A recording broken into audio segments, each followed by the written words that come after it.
வணக்கம். ஒரு நண்பர் கேட்டிருக்காரு, நான் 117 கிலோ எடை இருக்கிறேன். எனக்கு மலச்சிக்கல் இருக்கு. ஸ்டூல் வெளியேறும் பொழுது மலவாய் அரிப்பு மாரி இருக்கு. தொப்புள்ள குடல் இறக்கம் சின்னதா இருக்கு. வெயிட் லாஸ் ஆக மாட்டேங்குது. கைட் பண்ணுங்க அப்படின்னு கேட்கிறாரு. இதுக்கு சிம்பிளா ஒரு கைட் பண்ணணும் அப்படின்னா, ஒரு 3 எளிய வழிகள ஒவ்வொரு பிரச்சனைக்கும் தனித்தனியா நீங்க ஃபாலோ பண்ணணும். சொல்றேன். ஒருவேளை உங்களுக்கும் ஆசனவாய் பகுதியில அரிப்பு இருக்கு, அல்லது அடைக்கிற மாரி இருக்கு அப்படின்னாலோ, அல்லது வெயிட் அதிகமா இருக்கிறீங்க அப்படின்னா, இந்த வீடியோ உங்களுக்கு யூஸ்ஃபுல்லாக இருக்கும். ஃபுல்லாக பாருங்கள். நம்பர் 1, ஆசனவாயில் ஏன் முதல்ல அரிப்பு வருது அப்படின்னா, மலச்சிக்கல் ஏற்பட்டு அதை நம்ம சரியாக கவனிக்காமல் விடுறோம். அதை அட்ரஸ் பண்ணல அப்படின்னா, பழைய கழிவுகள் மலைப்பகுதியின் மலவாயினுடைய உள் சுவரில் தேங்கி நிற்கும், ஒட்டி இருக்கும். அது நாளடைவில் அரிப்பையோ அல்லது மலவாய் இறுக்கத்தை உண்டு பண்ணுறதுக்கு நிறைய வாய்ப்புகள் இருக்குது. இந்த மாதிரி அரிப்பு இருக்கும் பொழுது ஒரு சிம்பிள் வீட்டிலேயே செய்கிற ஒரு மருந்து நீங்களே செஞ்சு சாப்பிட்லாம். நம்பர் 1, அதாவது துத்தி இலை. ஆல்ரெடி ஒரு வீடியோவில் துத்தியினுடைய ஆசனவாய் பயன்பாடுகள் நம்ம போட்டிருக்கிறோம். துத்தி இலை கொஞ்சம் எடுத்து அதில் விளக்கெண்ணெயில் லேசாக நல்லா வதக்கிட்டு நல்லா அம்மியில் வச்சு அரைச்சி ஒரு கோலி குண்டு அளவிற்கு அல்லது சின்ன நெல்லிக்காய் அளவிற்கு தினமும் காலையில் ஒரு 7 நாள் வெறும் வயிற்றில் உள்ளுக்கு சாப்பிட்லாம். அதையே அரைச்சி அதே ஆயின்மெண்ட் ஃபார்மில் இருக்கும். இரவு படுக்கும் முன் ஆசனவாய்க்கு உள்ளே வச்சு கட்டலாம், அல்லது உள்ள அப்படியே ஆயின்மெண்ட் மாதிரி அப்ளை பண்ணாலும் வித்தின் 1 வீக்கில் ஆசனவாய் அரிப்பு மற்றும் ஆசனவாய் இறுக்கம் நீங்கிறத உங்களால் ஃபீல் பண்ண முடியும். இது சிம்பிளாக நீங்களே பண்ணிக்கக்கூடியது. இது பண்ண முடியலன்னா இது மருந்தாக உங்கள் ஊரில் இருக்கிற சித்த ஆயுர்வேத டாக்டர்கிட்ட இது மருந்து மாத்திரைகளாகவே இந்த துத்தி காம்பினேஷனில் கிடைக்கும், வாங்கி பயன்படுத்துங்க. இதை சரியாக நம்ம கவனிக்காம விட்டோம் அப்படின்னா இதுதான் மூலம், ஃபிஸ்சுலா அந்த மாதிரி போகிறதுக்கு வாய்ப்பு இருக்குது. ஆசனவாய் பகுதி சுத்தமாக இருக்கணும், ப்ளஸ் இறுக்கம் இல்லாமல் இருக்கணும், பழைய கழிவுகள் தேங்காமல் இருக்குன்னா மலச்சிக்கலை நீங்கள் சரி பண்ணிக்கணும். மலச்சிக்கலை சரி பண்ணுறதுக்கு அதிகமான காய்கறி உணவுகளை பிரதானமாக எடுத்துக்கணும். குறிப்பாக சுரைக்காய், வெண்டைக்காய், புடலங்காய், பீர்க்கங்காய், இந்த மாதிரி நார்ச்சத்து மற்றும் வளவளப்பு தன்மை உள்ள உணவுகள் அதிகமாக நம்ம சேர்க்கும் பொழுது நாம் எடுக்கக்கூடிய பெரு உணவுகளான இட்லி, தோசை, சாப்பாடு, இந்த மாதிரி பெரு உணவுகளுடைய கழிவுகள் மலக்குடலில் அதிக நேரம் ஒட்டாமல் இருக்கும். அந்த ஒட்டும் தன்மை, அந்த ஸ்டிக்கினஸ் கம்மியாக இருக்கும். ஈஸியாக வெளியேறதுக்கு ஏதுவாக இருக்கும். நீங்கள் என்ன பெரு உணவு எடுத்துக்கிறீங்களோ அதுக்கு இணையாவோ அல்லது அதை விட கூடுதலாகவோ காய்கறி உணவுகள் எடுத்துக்கிறது ரொம்ப ரொம்ப முக்கியம். ஹைட்ரேஷன் பண்ணணும். தினமும் ஒரு 6 முதல் 8 முறை யூரின் போகிற அளவுக்கு தண்ணி குடிச்சிருக்கணும். இதை ஃபாலோ பண்ணுங்கள். 2வது அவர் கேட்டது 117 கிலோ நான் எடை இருக்கிறேன் அப்படிங்கிறார். இது மார்பிட் ஒபிசிட்டி. இந்த மாதிரி எடை அதிகமாக இருப்பவர்கள் முதல்ல போய் ஒரு சில மாஸ் ஹெல்த் செக்அப் பண்ணிக்கோங்க. வருடாந்திர பரிசோதனை பண்ணுறது ரொம்ப ரொம்ப முக்கியம். ஒரு ECG எடுக்கணும், ஒரு எக்கோ எடுக்கலாம். லிப்பிட் ப்ரொஃபைல் அப்படிங்கிற கொலஸ்ட்ரால் டெஸ்ட் பண்ணிக்கோங்க, சுகர் டெஸ்ட் பண்ணிக்கோங்க, பிபி செக் பண்ணிக்கோங்க. இந்த 5 டெஸ்ட்டும் வருடம் பண்ணுறது ரொம்ப ரொம்ப முக்கியம். ஏன்னா ஒபிசிட்டி, உடல் பருமன் இந்த 5 நோய்களுக்கு முக்கியமான காரணம். அதாவது குறிப்பாக அந்த லைஃப் ஸ்டைல் டிசார்டர்ஸ்க்கு முக்கியமான ஒரு ஃபேக்டராக இருக்கிறதுனால அவ்வப்போது பரிசோதனை பண்ணிக்கிறது நல்லது. உங்களோட ஊரில் இருக்கிற ஒரு ஜென்ரல் ஃபிசிஷியன்ட்ட ஒரு கன்சல்டேஷன் நீங்கள் எடுத்துக்கிறது நல்லது. ஏன்னா வெயிட் கூட இருக்கும் பொழுது கொலஸ்ட்ரால் லெவலும் கூடி இருக்கிறதுக்கு வாய்ப்பு இருக்குது. அதே மாதிரி சுகருமே கூட சம்டைம்ஸ் வர்றதுக்கு நிறைய வாய்ப்பு இருக்குது. ஏன்னா morbid obesity one of the main reason for diabetes. அதனால் இதை பார்த்துக்க வேண்டியது மிக மிக முக்கியம். இதை பார்த்து வச்சுக்கிட்டு நீங்கள் ஒரு சில உணவுகளை ஃபாலோ பண்ணணும். என்ன உணவுனா, நம்பர் 1, கேலோரி டெஃபிசிட் பண்ணணும்.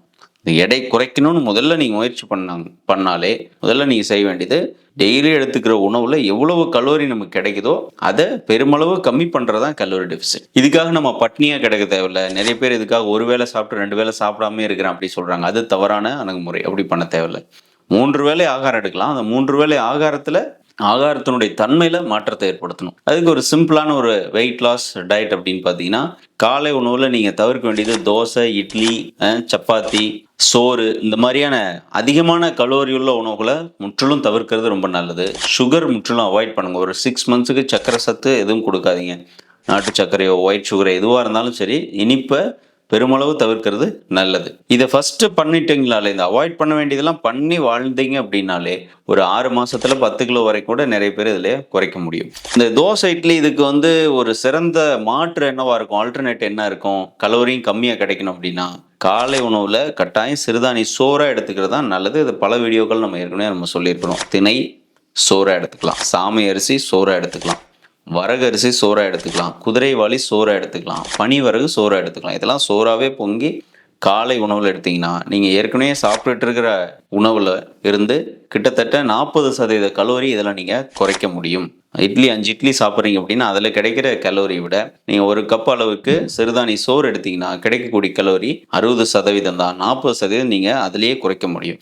இல்லை இன்னைக்கு வந்து வாய்ப்பு இல்லை, நான் வந்து தோசை இட்லி தான் சாப்பிட்ற மாதிரி இருக்கேன் அப்படின்னா, அப்போ வேறு வழி இல்லை, உங்களோட நம்பர்ஸ் குவான்டிட்டியை குறைக்கணும். 5 இட்லி சாப்பிட்றோம் 2 இட்லியோட நிறுத்திக்க வேண்டியதான். இது ஒரு விதமான கலோரி டெஃபிசிட். அப்போ பசிக்குமே சார் அப்படின்னா, எஸ் கண்டிப்பாக வயிறு ஃபுல்லாக சாப்பிட்டு பழகின நமக்கு கலோரி டெஃபிசிட் பண்ணும்போது அல்லது வால்யூம் ஆஃப் ஃபுட்டை குறைக்கும் பொழுது கொஞ்சம் போதாமையாக தான் நமக்கு இருக்கும், பத்தலைன்றதான் இருக்கும். அந்த உணவு பற்றாக்குறைக்கே உங்களை பழக்க வைக்க வேண்டியதான், உங்கள் மனசையும் உடம்பையும் பழக்க வைக்கணும், பொறுத்துக்க வேண்டியதான், வேறு வழி இல்லை. பசிக்கு நம்ம பழக்கணும் அப்படின்னாலே பல நோய்களை வராமல் நம்ம தவிர்க்க முடியும். பட்டினிக்கு பழக்க தேவையில்ல, பட் லேசான பசி நிலையை நம்ம தொடர்ந்து மெயின்டைன் பண்ணுறது ரொம்ப ரொம்ப நல்லது பல வேலைகளில். ஸோ இது ஒரு வழி. ரெண்டாவது உணவு, அடுத்து மதிய உணவுக்கு வந்துடுவீங்க. மதிய உணவுக்கு வரும் பொழுது சோறோட அளவு கம்மி பண்ணும். அப்போ நீங்கள் ஒயிட் ரைஸை தான் எடுக்கிறீங்கன்னா ஒயிட் ரைஸ் எடுத்துக்கிட்டு வடித்த சாதம் குக்கரில் எல்லாம் வடிச்சிங்க அப்படின்னாலே நீங்கள் குக்கர் சாதத்துக்கும் வடித்த சாதத்துமான கலோரி டிஃப்ரென்ஸ் வந்துடுது.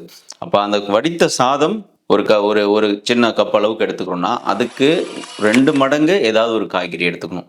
நீங்கள் கேட்ட கேள்வியிலே உங்களுக்கு வந்து மலச்சிக்கல் பிரச்சனைலாம் இருக்கிறதுனால காய்கறிகள் அதிகமாக எடுத்துக்கலாம். நாட்டு காய்கறியோ அல்லது கேரட் பீட்ரூட் எதுனாலும் சரி, காயோட அளவு அதிகமாக மதிய உணவில் எடுத்துக்கோங்க.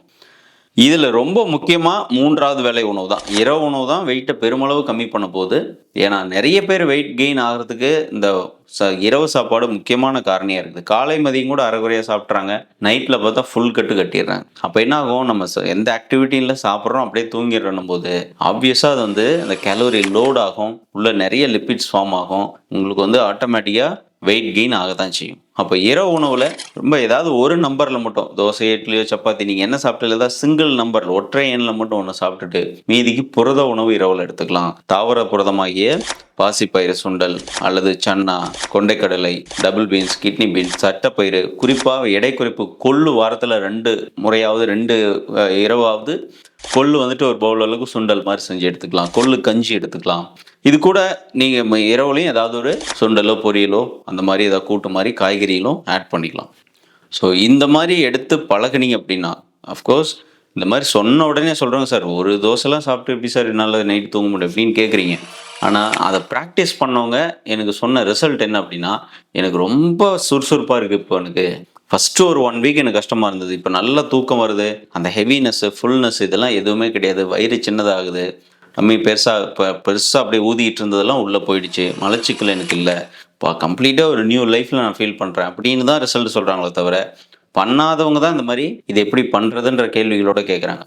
ஒன்ஸ் இதெல்லாம் ப்ராக்டிஸ் பண்ணி 1 மந்த் இதை அனுபவிச்சுட்டாங்க, என்ஜாய் பண்ணிட்டாங்க அப்படின்னா இந்த முறையிலேருந்து அவங்க வெளியிலே வரமாட்டாங்க. ஸோ உங்களுக்கு முக்கியமாக நம்ம சொல்ல வேண்டியது என்ன அப்படின்னா, இந்த மலச்சிக்கல் பிரச்சனை இருக்குது ப்ளஸ்ஸு வெயிட்டும் அதிகமாக இருக்கிறீங்க அப்படின்னா இந்த கலோரி டெபிசிட் மற்றும் இந்த மிகுந்த காய்கறிகள் உணவுகள் வந்து 2க்குமே உங்களுக்கு அட்ரஸ் பண்ணுற மாதிரி இருக்கும். அதே மாதிரி ஹெர்னியா இருக்குன்னு சொல்கிறீங்க, ரொம்ப ஹார்டான எக்ஸசைஸ் பண்ணாமல் நார்மல் எக்ஸசைஸ் எல்லாமே நீங்கள் பண்ணணும். சன்லைட் எக்ஸ்போஸ் பண்ணுங்கள், ப்ரீத்திங் பண்ணுங்கள், டெய்லி குறைந்தபட்சம் 30 நிமிடமாவது வேகமாக நடங்க. ஃப்ளோர் எக்ஸசைஸ், வெயிட் அதிகமாக இருக்கிறவங்க ரொம்ப காலுக்கு வேலை கொடுக்காம பண்ணக்கூடிய ஃப்ளோர் எக்ஸசைஸ் பண்ணுங்கள், தனி வீடியோவை நான் போடுறேன். இந்த மாதிரி பயிற்சிகள் பண்ணுறதுனால உங்களோட கேலரி வந்து நிறைய பேர்ன் ஆகும், நிறைய உழைப்பு மற்றும் களைப்பின் மூலமாக நிறைய கலோரி வெளியேறும். 117 கிலோ வித்தின் 1 இயரில், இப்போ 2025 முடிய போது 26ல் நீங்கள் ஸ்டார்ட் பண்ணிங்களா கூட இந்த வருஷம் முடியறதுக்குள்ளே நீங்கள் 100 கீழே வர முடியும். எந்த ₹1 செலவு இல்லாமல் நீங்கள் 99 கீழே உங்களால் கொண்டு வர முடியும். ஸோ இதை ஃபாலோ பண்ணி பாருங்கள். ஆல்ரெடி வெயிட் லாஸ்க்கு ஏராளமான வீடியோக்கள் போட்டிருக்கோம். தனி பிளேலிஸ்ட்டில் வந்து வெயிட் லாஸ் தொகுப்புகள் இருக்குது. அந்த பிளேலிஸ்ட்டோட லிங்க் கொடுக்குறேன், அதையும் போய் பாருங்கள். கண்டிப்பாக உங்களால் அடுத்த வருஷம் வெயிட்டை குறைக்கும். அடுத்த வருஷத்துக்குள்ளே 3 டிஜிட் 2 டிஜிட் உங்களால் கொண்டு வர முடியும். ஃபாலோ பண்ணுங்கள். இயர் எண்டில் இருக்கிறோம், ரெசல்யூஷன் பீரியடில் இருக்கிறோம். இது ஒரு ரெசல்யூஷனாக நினச்சிட்டு நியூ இயருக்கு வர்றதுக்கு முன்னாடியே ஸ்டார்ட் பண்ணுங்கள். கண்டிப்பாக உங்களோட பிரச்சனைகள் குறையிறதுக்கும் நிறைய உடல் உபாதைகள் ஒபிசிட்னால் வராமல் தடுப்பதற்கும் ஹெல்ப் பண்ணும். ட்ரை பண்ணுங்கள். நன்றி, வணக்கம்.